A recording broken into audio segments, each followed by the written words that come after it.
తమకు విషయం మనవి చేయాలి అధ్యక్ష. కేసీఆర్ గారి దయ వల్ల, బాల్కొండ నియోజకవర్గ ప్రజల దయ వల్ల నేను 3 సార్లు వరుసగా ఈ శాసనసభకు ఎన్నికవుతూ వస్తా ఉన్నాను అధ్యక్ష.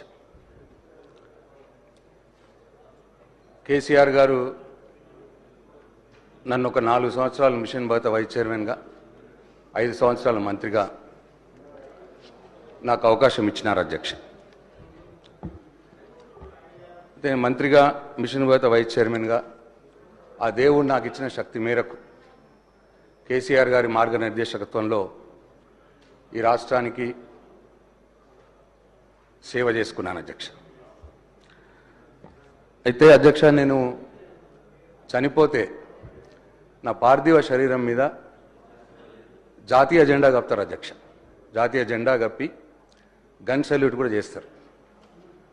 అట్లా ఈ రాష్ట్రంలో చాలా కొద్ది మందికి ఆ గౌరవం ఉన్నది అధ్యక్ష. ఆ కొద్ది మందిలో నేను ఒక్కని. కాబట్టి ఈ శాసనసభలో మాట్లాడే సందర్భంలో తమరు మైక్ ఇస్తే, తమరు అవకాశం ఇస్తే బాధ్యతగా మాట్లాడటానికి నేను ప్రయత్నం చేస్తా అధ్యక్ష. ఎక్కడ కూడా ఎవరిని కూడా కించపరిచే విధంగా కావచ్చు, సబ్జెక్ట్ డివేట్ అయ్యే విధంగా కావచ్చు మాట్లాడకుండానే అధ్యక్ష, ఇటువంటి దయచేసి సభను ఆర్డర్లో పెట్టి నాకు ఇంటరప్షన్స్ లేకుండా నేను చెప్పిన తర్వాతే